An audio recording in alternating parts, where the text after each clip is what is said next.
Olá, seja bem-vindo a mais um podcast aqui da Poracá, onde a gente compartilha conhecimentos novos e inovadores e uma nova consciência sobre os animais. Aqui é a Thaís, estou com o Guilherme e se você está preparada para enxergar o seu animal sob uma nova perspectiva, você está no lugar certo. E por que que esse tema de enriquecimento ambiental é tão importante? Por que que você precisa evitar ao máximo cometer esses erros que a gente trouxe aqui hoje, que é o tema do podcast? Primeiro, a gente queria contar um pouquinho o que está por trás disso, né? Mas dentro da nossa metodologia, nos nossos atendimentos individuais e nos nossos cursos, a gente tem 3 pilares que a gente considera essenciais, que é onde a gente baseia toda a nossa abordagem, que é a inteligência emocional, a conexão e o vínculo e o resgate da essência, que é justamente atender às necessidades básicas da espécie, daquele animal, através do que ficou conhecido como enriquecimento ambiental. A gente acredita muito que é a primeira coisa que precisa ser feita, garantir a qualidade de vida, garantir esse básico que, infelizmente, por incrível que pareça, muitos animais não têm, antes da gente querer inserir treinos, querer mudar algum comportamento. Então, se um animal não consegue exercer as atividades da espécie dele, ele não consegue ter esse bem-estar, fica muito difícil e quase injusto a gente querer que ele seja mais equilibrado, né? Que ele tenha bons comportamentos. Então, o resgate da essência através do que ficou conhecido como enriquecimento ambiental para a gente é a base.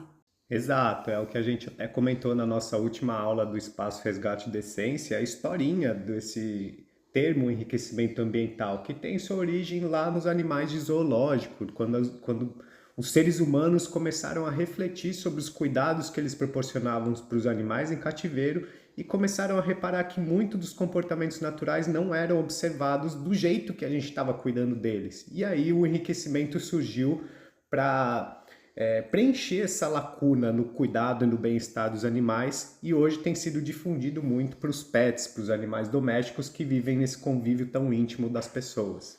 Só que dentro desse tema de enriquecimento, a gente tem visto várias coisas erradas sendo feitas ou deixando de ser feitas e que acabam prejudicando muito tanto o resultado da atividade que você propõe, quanto gera frustração em você, gera frustração no seu animal e acaba diminuindo o poder de algo que pode parecer simples, mas que na verdade tem um impacto enorme na vida do seu animal. Então a gente defende muito que eles tenham atividades apropriadas, a gente vai falar um pouquinho aqui sobre isso e citar esses erros para você evitar cometer, e aí ao final desse episódio a nossa intenção é que você esteja conseguindo ter essa consciência do que realmente vai ser efetivo e evitar, né, cometer esses erros para que vocês tenham o melhor resultado possível com essas atividades.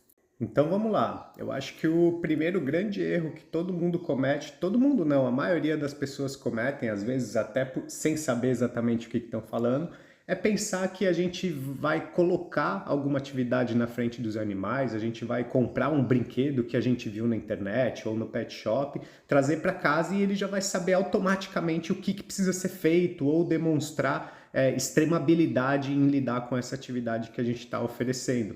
Eu acho que talvez esse seja um grande equívoco, porque é um longo caminho até a gente conseguir observar, às vezes, o que a gente vê em vídeos, a gente vê em outros animais já praticando alguma atividade e a gente joga toda essa expectativa para um animal que nunca teve contato com isso antes. É isso que eu ia falar, acho que aí um dos grandes problemas, né, que é bom e é ruim, mas a gente vê na internet os animais super interagindo com aquele brinquedo de tal jeito, e aí a gente fica nessa expectativa e a gente traz o brinquedo para casa e o nosso animal não interage, e aí a gente acha ou que ele não gosta, ou que tem que trocar de brinquedo, e na maior parte das vezes, diria quase 100% das vezes, o animal só precisa aprender o que fazer. Ele não faz ideia que aquele brinquedo, aquela coisa de um formato esquisito que você trouxe com comida dentro, é algo que ele precisa interagir, às vezes que ele precisa dar uma narigada ou dar uma patada, né? Lembrem-se que o brinquedo é uma invenção humana, então não é instintivo para eles muitas vezes saber o que fazer com aquilo ali.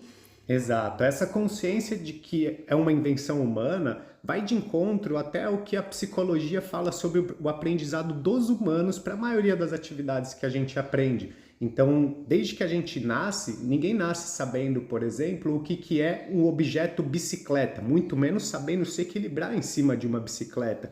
E é preciso passar por todo um processo de aprendizado, desde a gente criar consciência de que aquele objeto é algo que é possível a gente montar em cima e se equilibrar e se colocar em movimento, até que a gente consiga fazer isso inconscientemente, como as pessoas conseguem, né, mais para frente, depois de que desenvolve essa habilidade, conseguem andar de bicicleta conversando com uma pessoa do lado dela, andando ou talvez ouvindo esse podcast ou ouvindo música, distraído com outras coisas, porque passa a fazer essa atividade de uma maneira até inconsciente, com uma habilidade que foi realmente desenvolvida com o passar do tempo e com o passar das experiências. E aí até você pode estar pensando, mas eu tentei dar aquele negocinho de roer, eu tentei dar um osso, isso ele devia saber o que é, porque é da espécie, não é inventado. Porém, lembre-se que o seu animal muitíssimo provavelmente não passou por esse aprendizado de observar a mãe interagindo com isso. Então, a mãe não ganhava essas atividades, não ganhava algo de roer, não ganhava um osso, ou ele foi tirado muito cedo, enfim, ele não teve esse aprendizado de como interagir com as coisas. Então, ele não pôde observar outros cães fazendo isso e ele realmente não deve saber o que precisa ser feito diante desse objeto. Então, cabe a nós trazer essa atividade para ele e ir estimulando e ensinando, não é só colocar na frente dele e achar que ou ele tem que saber o que fazer, ou ele não é motivado, ele não gostou, vou tentar outro. Exatamente, eu acho que a grande sacada é a gente não desistir, a gente entender que precisa de um processo de aprendizado para tudo e não julgar de que simplesmente ele não gostou, ele não tem interesse e às vezes você fica até frustrado por ter trazido algo novo, por ter investido muito dinheiro às vezes num objeto que você achou que ia ser maravilhoso, ia ser super interessante e o nosso pet às vezes acaba não dando a mínima moral. E acontece bastante, né? Então, a primeira coisa, esse primeiro erro é muito relevante porque boa parte das informações até que a gente compartilha no nosso Instagram, às vezes a gente fala, põe comida, por exemplo, dentro de um rolinho de papel. E acontece muito das pessoas falarem, mas ele não deu bola. Então, não desista, não se preocupe, é normal para muitos animais, seja gato, seja cachorro, que a primeira interação, as primeiras interações, ele não entenda bem o que fazer. E isso faz parte desse desenvolvimento de habilidades. Então, mesmo sem demonstrar interesse, você precisa ensinar e aí ele vai passar a amar interagir com aquilo, como um brinquedo que você traz para uma criança e você tem que ir estimulando ela, ensinando ela a brincar com aquilo. Isso que eu ia falar, o grande mindset é de facilitar que ele entenda o que precisa ser feito e insistir por certo tempo, repetição leva realmente ao aprendizado. Então não desista se algo não fluiu como você imaginava, mas siga entendendo que essas atividades são extremamente importantes para o seu animal até aprender se ele demonstra que não sabe lidar com o que você está oferecendo. E aí já cabe até dentro desse tópico o segundo erro mais comum, que é dar uma atividade fácil demais para o animal. Lembrando que a grande questão da atividade bioapropriada, do enriquecimento ambiental, é propor algum desafio cognitivo, algum desafio intelectual que deixe o animal motivado a interagir nessa atividade por certo tempo, né? Como se fosse uma palavra cruzada. Então imagina um adulto pegar um nível super fácil, um nível que uma criança conseguiria resolver de uma palavra cruzada e ele não enxerga nessa atividade como um real desafio, como algo que ele se sente vitorioso quando ele completa, afinal são coisas fáceis demais e a gente acaba não propondo algo que ou vai querer ser repetido no futuro ou que ele fique muito tempo entretido. Então, pode ser que às vezes o que você enxerga como uma falta de interesse, na verdade é porque já perdeu a graça. Então é isso, é como se ele estivesse jogando a mesma fase do videogame ali todos os dias e aí ele já nem quer mais muito aquilo ali porque deixou de ser divertido, deixou de representar esse desafio. Então uma atividade fácil demais também não é legal e não cumpre o propósito, não deixa o animal se sentindo tão bem, por mais que a gente ache que a gente está fazendo melhor, né? Então, do nosso olhar humano, se a gente facilitar, parece ser mais legal, parece ser melhor, né? Tadinho. Mas, do ponto de vista do animal, do entretenimento, como o Guilherme falou, quando você quer fazer alguma atividade onde você vai se entreter, você vai se propor um pequeno desafio ali, você não quer que seja banal, né? Você precisa ali de alguma coisa que te mantenha entretido naquela atividade. E aqui vale também a consciência sobre dois pontos muito importantes da nossa postura como tutor, condutor ou até pai e mãe de pet, é da gente não ficar com essa questão de facilitar, falar, não, mas não precisa ser difícil, a gente quer tornar as coisas mais fáceis possível. A gente tem muito preconceito, às vezes, sobre trabalho, né? Com a nossa visão de trabalho, da gente querer poupar as pessoas que a gente gosta, às vezes filhos que a gente cuida, ou cães que estão sob nossa responsabilidade, de ter trabalho duro, porque a gente não gosta de trabalhar com certas coisas que são difíceis, que são desafiadoras. Só que lembrando que o princípio que está por trás do enriquecimento ambiental é oferecer algo que realmente gera prazer para os animais. Então a gente tem que muito segurar essa emoção da gente como um cuidador, como querer blindar de coisas difíceis, de grandes desafios. Afinal, talvez um animal que já foi adotado e tem um histórico que já passou por coisas difíceis, a gente fica querendo que ele tenha a vida mais confortável possível. Então muita gente acaba fazendo confusão de que essas atividades relativamente difíceis acaba sendo maus tratos, e a gente não tem por que oferecer algo tão difícil, afinal ele já sofreu boa parte da vida dele. Então é muito essa consciência de que o enriquecimento ambiental e a atividade bioapropriada são, na verdade, pré-requisitos para o bem-estar e realmente fazem bem, geram sensações boas nos animais e não tem tanto essa correlação com trabalhos difíceis, trabalhos duros, coisas que a gente às vezes acha chato de fazer. Tem mais essa relação de ser um entretenimento, uma brincadeira, algo divertido e não uma obrigação ali, né? Como é pra gente, isso é super importante. E o próximo erro até vai para o oposto disso, né? Então, se o segundo erro é ser fácil demais, o terceiro erro muito comum que a gente vê é ser difícil demais. Então, aí vem até a pessoa que superestima o animal, né? Fala, não, eu vou fazer vira um desafio pessoal, vou fazer o mais difícil possível para ver se ele consegue esse. E aí o animal acaba desistindo, porque está além do que ele consegue. Muitas pessoas tomam também como um desafio, falou, não, eu vou então deixar um verdadeiro problema para o animal resolver, e esse animal muitas vezes, por não conseguir resolver esse problema, ele acaba saindo dessa atividade com um saldo interno ali de uma frustração, de poxa, não ter conseguido nem entender o que precisava ser feito para às vezes tirar aquela recompensa alimentar que está dentro da atividade. Então brinquedos que são muito difíceis, ou que caem comida bem de pouquinho em pouquinho, ou que ele não consegue destruir, tudo isso pode ter um saldo mais negativo do que positivo quando a gente oferece uma atividade diferente do nível de dificuldade que o animal consegue lidar. Aqui, principalmente, eu acho que acontece tanto porque se popularizou a ideia de que o enriquecimento tem que ser algo que o animal fica muito tempo, que ele tem que gastar energia ali, e aí a gente tem essa impressão de que quanto mais difícil, melhor. E, na verdade, não é bem por aí. A gente até fez essa aula do nosso Espaço Resgate da Essência para desmistificar isso. Então, a ideia do enriquecimento não é tornar a vida do animal difícil e não necessariamente porque está sendo mais difícil, está sendo melhor para ele. Então, a gente tem que encontrar um equilíbrio entre esse fácil demais e o difícil demais. Tem que ser legal, tem que ser divertido, ele tem que se engajar e ter sucesso no que ele está tentando fazer. Não é escolher a atividade mais difícil ou tentar ao máximo fazer com que ele demore muito tempo na atividade que vai trazer o benefício que deveria para ele. Então, ser difícil demais não é algo bom por si só.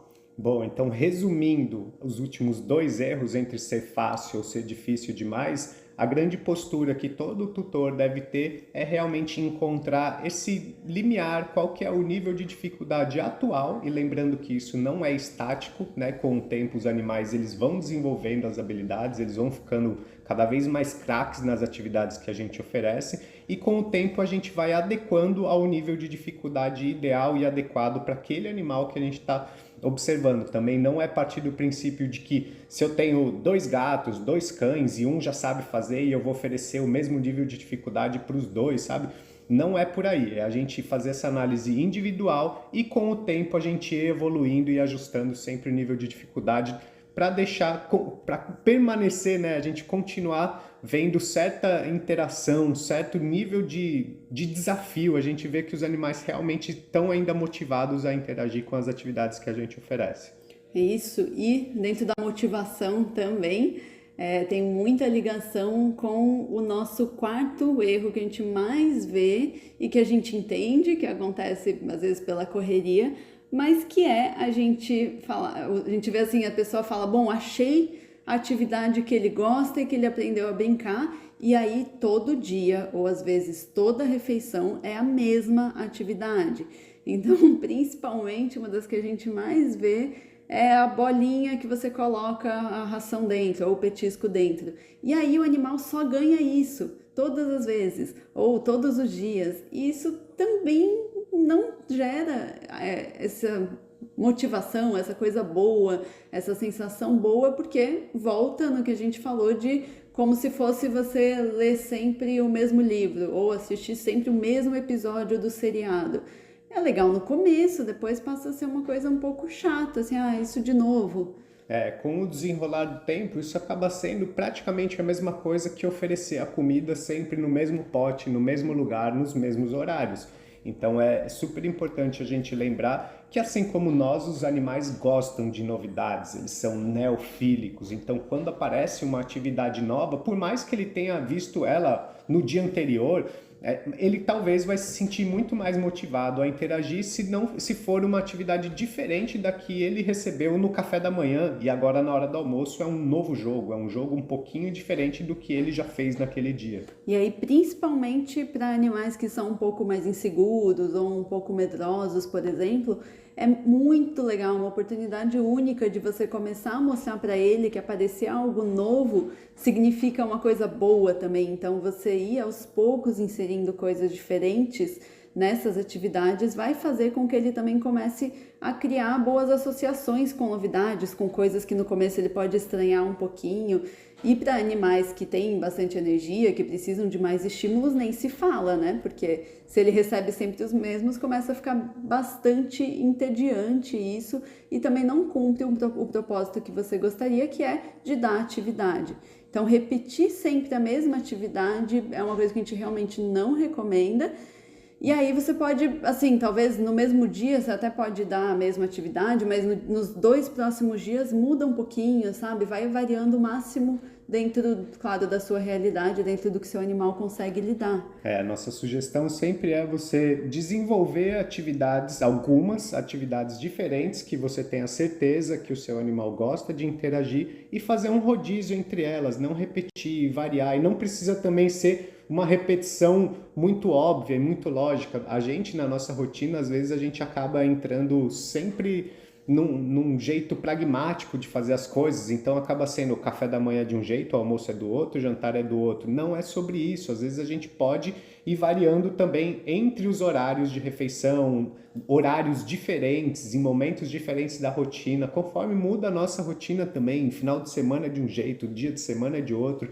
Enfim, rodízio de atividades às vezes vai fazer com que o interesse dos animais por determinado jogo, por determinada atividade, vai se perpetuar, vai ficar mais legal por mais tempo. Ele não vai enjoar, igual a gente já usou o exemplo aqui de uma criança, às vezes, que acaba um jogo de videogame, esquece daquele jogo e nunca mais quer interagir daquela maneira. Ele quer um jogo novo e daí depende de toda semana a gente ficar trazendo um jogo novo. Esse rodízio é um jeito da gente prevenir que isso aconteça. E claro que se você pudesse fazer um jogo novo toda semana seria o mundo ideal, né? Mas a gente sabe que nem sempre isso é possível, então esse é um jeito também de ir trazendo novidades, mesmo que você não consiga efetivamente trazer algo muito diferente. E aí segue sempre procurando, sempre buscando outros jeitos para você ir inserindo isso na vida dele, porque também daqui a um tempo mesmo esses que você está fazendo rodízio vão começar a ser mais do mesmo. E aí até agora a gente falou muito de atividades com comida, né? Então talvez seja isso que você ouviu falar muito sobre enriquecimento ambiental, que é dar comida de jeitos diferentes, fazer o animal interagir com o brinquedo na hora de comer. E esse é o mais comum mesmo que a gente vê por aí. Porém, isso já entra no nosso quinto erro, que é achar que enriquecimento ambiental é só atividade com comida. Esse é um tema bem extenso, mas a gente precisa falar um pouquinho sobre isso porque é o que se tornou mais popular, porém não é a única coisa que os animais precisam, não é o único jeito de garantir esse bem-estar e a única forma de fazer esse resgate da essência. Principalmente porque a gente vê muitos animais hoje em dia, às vezes, que vão até para o outro extremo, né? Eles só comem dentro de atividades e aí o resto do dia, às vezes, eles não têm outras coisas, outras necessidades básicas supridas. Exato, esse é um dos meus grandes incômodos com o que as pessoas tornaram o termo enriquecimento ambiental, é de que realmente sempre envolve uma alimentação, mas lembrando que o conceito por trás disso é dos animais conseguirem reproduzir comportamentos que são muito naturais. Então, um gato, por exemplo, ele não caça só para comer, ele caça para se divertir, ele caça buscando ter uma interação até lúdica às vezes, ele brinca com animais que ele caça, por mais que seja duro a gente observar isso e dar dosinha dos animais, mas para a espécie felina é muito importante às vezes ele caçar em outros momentos também que não sejam só atrelados a momentos de alimentação. E aqui a gente não tá falando para você soltar seu gato e deixar ele caçar animais de verdade, é para você propor brincadeiras de caça fora dos horários de alimentação. Exato. Ou sem ser em brinquedos com comida, né, por exemplo. E continuando falando de gatos, né, os comportamentos mais naturais seria afiar as unhas, arranhar, seria se esconder, seria marcar o cheiro, com esfregar a bochechinha, deixar todo o território dele, fazer essa vistoria no território, tomar sol, enfim, tem muitas atividades que precisam ser colocadas em prática para a gente garantir que se a gente está observando isso, os animais estão sob reais condições de bem-estar. E esse é o motivo pelo qual a gente não se refere a essas coisas aqui na Poracá como enriquecimento ambiental. Não sei se você já reparou no nosso conteúdo ou se você já se perguntou, que a gente já falou aqui no podcast, mas a gente chama de atividade bioapropriada justamente para evitar essa confusão, que já remete ao fato de ser uma atividade apropriada para a espécie, não só comida, não só associada a tudo que se fala por aí sobre enriquecimento. Então, no caso dos cães, né, o Guilherme deu o exemplo dos gatos, no caso dos cães, também seria cavar, farejar, rolar em alguma coisa, né, de costas, se coçar. Então, são atividades que a espécie faria muito além de atividades com comida. Então, esse erro a gente vê bastante. É muito legal que os animais já estejam ganhando mais atividades do que antes, né, graças a essa nova consciência que está sendo difundida. Porém, às vezes a gente esquece que não é só isso e a gente fica só super estimulando eles a fazer uma coisa e esquece das outras habilidades que também precisam ser feitas para que eles tenham equilíbrio, para que eles tenham bem-estar. Tudo isso também vai de encontro ao último erro que a gente separou aqui, que é fazer só atividades bioapropriadas e você se excluir dessa história, né? Você não brincar, não interagir diretamente com o animal.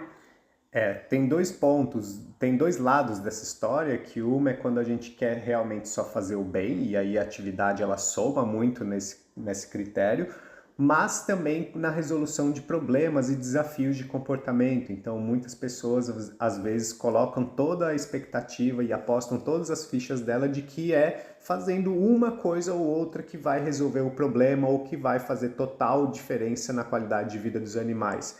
Então, a gente sempre gosta de comentar de que são várias camadas até que a gente consiga realmente garantir o bem-estar de qualquer animal que esteja sob nossa responsabilidade. E o enriquecimento ambiental é só uma delas, junto de uma nutrição adequada, um estilo de vida dinâmico, um estilo de vida adequado à espécie, né, que vai muito de encontro com tudo que a gente falou aqui, e foge um pouco daquela visão de que a gente tenta, às vezes, terceirizar muito o bem-estar e terceirizar o quanto que os animais ficam bem. Então, às vezes, a gente contrata um passeador, manda para a creche, tem pessoas que fazem companhia para o nosso animal o dia inteiro, mas isso pouco estreita o vínculo e pouco melhora a nossa relação com eles e muitas das vezes não é isso que vai resolver uma questão, um problema de comportamento que a pessoa está enfrentando com o seu pet.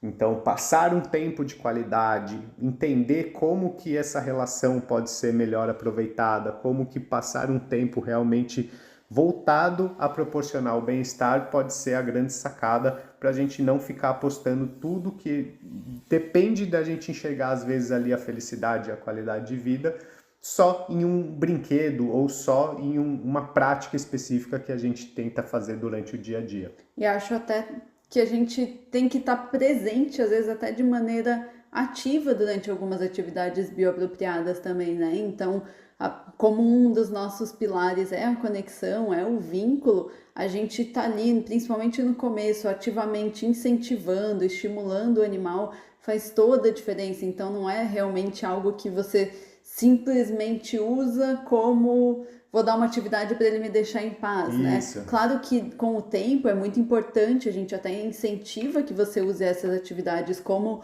um momento de independência do seu cão, para estimular ele a conseguir até ficar longe de você. Então tem esse lado extremamente importante também. Porém, não é só olhar a atividade com esse olhar de, nossa, vou encher ele de coisa para fazer para ele me deixar em paz. Você precisa ter momentos também de brincadeira, de interação junto dele. E até citando algumas atividades que a gente falou no último erro, né, de que não é atividade só com comida, muita coisa que faz bem para os pets dependem da gente estar perto deles. Então, se eles só têm acesso a cavar uma terra, ter contato com grama, com areia, se a gente os leva para esses lugares, depende da gente ser um participante ativo nessa história toda. Então, realmente, não é ficar buscando só artifícios e brincadeiras e atividades que vão ocupar o tempo dele nessas horas que a gente não pode ficar junto ou a gente não pode dar atenção. E nossa intenção aqui não foi ficar apontando o dedo, falando o que você faz de errado, mas te ajudar a entender como aproveitar o máximo potencial dessas atividades que você provavelmente já faz, e aí fazendo esses pequenos ajustes elas se tornam ainda melhor e trazem ainda mais benefícios para o seu animal. Se você achou legal esse tema, quiser saber mais, a gente fez uma aula sobre isso no Espaço Resgate da Essência, aprofundando ainda mais, onde a gente fala o que é enriquecimento de verdade, que nem sempre é o que você vê por aí, por que esse conceito foi tão distorcido, como saber se está fazendo realmente bem para o seu animal, os verdadeiros benefícios e até quando não usar enriquecimento. O link está aqui na descrição ou na bio do nosso Instagram. E se você gostou desse episódio, a gente pede que, como uma forma de troca pra gente que tá aqui fazendo e compartilhando gratuitamente, você também compartilhe esse episódio com alguém, deixa avaliação 5 estrelas aqui no Spotify para que ele chegue a mais pessoas, ou deixa um like se você tá ouvindo no YouTube. E se você compartilhar ele no Instagram, marca a gente, @poracá, pra gente também ver e compartilhar. Obrigada por nos ouvir e por hoje ter escolhido expandir a consciência sobre o seu animal.